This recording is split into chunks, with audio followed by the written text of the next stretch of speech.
रामचरितमानस को श्रवण कर लो तो सभी ग्रंथों को सुनने का फल प्राप्त हो जाता है। इसलिए मैं नित्य मानस जी को सुनता हूं। ये महापुरुष के श्रीमुख वचन है। गोस्वामी जी ने 7 श्लोक लिखने के बाद पंचदेव उपासना में 5 सोरठे लिखे। श्री गुरु चरण रज की वंदना की, संत समाज की वंदना की, ब्राह्मणों की वंदना की। गोस्वामी जी ने दुष्टों की भी वंदना की, जो दूसरे की निंदा करते हैं, दूसरों का अहित करते हैं, गोस्वामी जी ने उनकी भी वंदना की। कई लोग पूछते हैं महाराज उनकी वंदना क्यों की? जब गोस्वामी जी कहते हैं सी राम मैं सब जग जानी, तो सब जग जानी में वो भी आते हैं, इसलिए गोस्वामी जी ने उनकी भी वंदना की। जीवन में विरोध का त्याग कर दीजिए, विकास में कभी अवरोध नहीं होगा। अवरोध ही होता है विरोध के कारण। आगे बढ़ने वाले को उलझना नहीं चाहिए, आगे बढ़ते रहिए। अरे हम तो हमारी मस्ती में निराले बस झूमते चले हैं, हम तो हमारी मस्ती में, हम तो हमारी मस्ती में, हम तो हमारी मस्ती में। विरोध नहीं माई बाप, बस झूमते चले हैं। जो मिल जाए, अरे सिया राम कह दिया। आपको एक बात सुनो कहूं, जब कोई फोन करता है ना मुझे, तो मैं फोन उठाते पहला शब्द बोलता हूं प्रणाम जी, प्रणाम। तो एक व्यक्ति ने कहा महाराज आप हमसे पहले क्यों प्रणाम बोल देते हैं? हमको अच्छा नहीं लगता आप प्रणाम करते हैं। हमने कहा भैया पहले आप कह दोगे तो हमको देना पड़ेगा, हम लालची आदमी हैं। आपसे पहले हम ही प्रणाम कह देते हैं, यदि पहले हम बोल देंगे तो आपकी ओर से मेरे लिए आशीर्वाद चला आएगा और मेरा कल्याण हो जाएगा। ये तो लूट है, वो जितना लूट सकते हैं लूट लीजिए, जो भी मिले सिया राम कह दिया है। जो राह में मिले हैं, हम तो हमारी मस्ती में। गोस्वामी जी ने दुष्टों की भी वंदना की, भगवान के परिकर समाज की वंदना की, नाम की वंदना की, और सबकी वंदना करके पूज्यपाद गोस्वामी तुलसीदास जी महाराज कथा को तीर्थराज प्रयाग ले गए। कहाँ गए? तीर्थराज। इलाहाबाद ना कहिएगा, बोल के भी। अभी भी देखता हूं कई लोग इलाहाबाद कहते हैं, जो इलाहाबाद कहे मुंह पर मारिए 2 थपरा। कहाँ इलाहाबाद हो? ये तो धन्यवाद कहिए मोदी योगी जी को, कहां से इलाहाबाद से पिंड छोड़ा प्रयाग हुआ। अब तीर्थराज प्रयाग, जहां विश्व का प्रथम यज्ञ संपादित हुआ था, उस भूमि का नाम है प्रयाग। प्रयाग प्रथम यज्ञ, तीर्थराज प्रयाग काशी के बगले में है वो। तीर्थराज प्रयाग को बाबा कथा ले गए मानसिक रूप से। चौपाई श्रवण करिए। भरद्वाज मुनि बसहि प्रयाग, परमारथ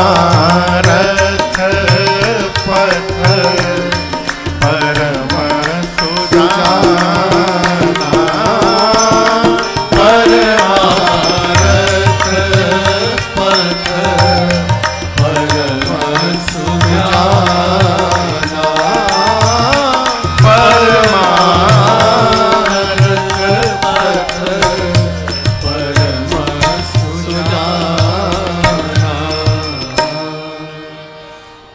तीर्थराज प्रयाग में भरद्वाज जी रहते हैं।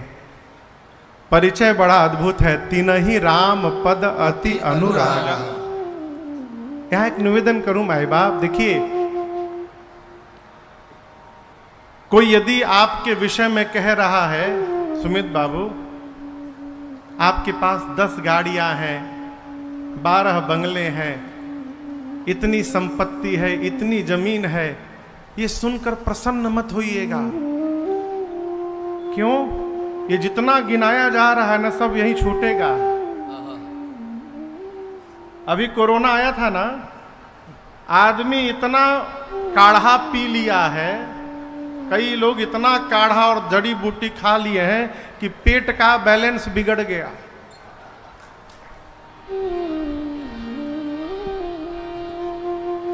यदि कोई आपसे कह रहा है कि आप भगवान के, सुमित जी भगवान के भक्त हैं, तो समझिएगा दुनिया का सारा वैभव प्राप्त हो गया, यदि कोई हमको भगवान का भक्त कह रहा है। यहां पर तीर्थराज प्रयाग में रहने वाले भरद्वाज जी की जब परिचय पूज्यपाद गोस्वामी तुलसीदास जी देते हैं तो कहते हैं, तिनहि राम पद अति अनुराग नहीं, अति अनुराग है। तपस्वी है, समदम से संपन्न है, परमार्थ पथ के पथिक है। माघ महीने में पूरे देश के ऋषि मुनि आकर प्रयाग में कल्पवास करते हैं। 1 मास बाद जब मुनि लोग भरद्वाज जी से विदा लेकर जाने लगे ना, तो उनमें एक ऋषि हैं श्री याज्ञवल्क्य जी। भरद्वाज जी ने उनको आदर पूर्वक रोक लिया, ले जाकर आश्रम में श्रेष्ठ आसन पर पधराए, पांव पखारे, पूजन किए और बोले, मुनिवर मैं आपसे कुछ पूछना चाहता हूं। क्या पूछेंगे? प्रश्न सुनिए। राम कवन प्रभु पूछऊं तो। भरद्वाज जी का प्रश्न है कि प्रभु राम जी कौन है?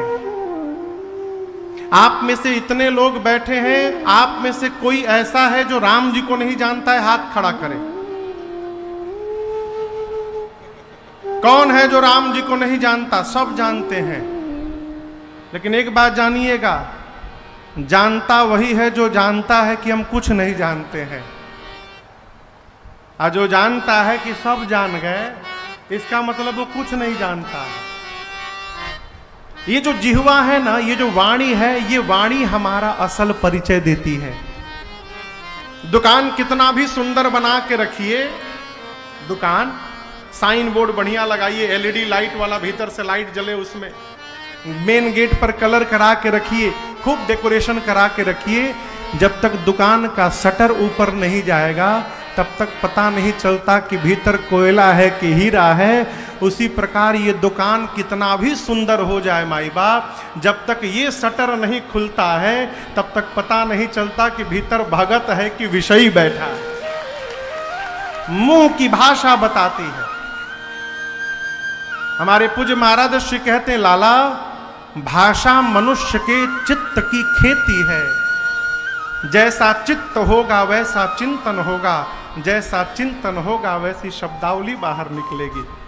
भक्त की वार्ता में भगवान होते हैं केंद्र में, विषयी की वार्ता में जगत होता है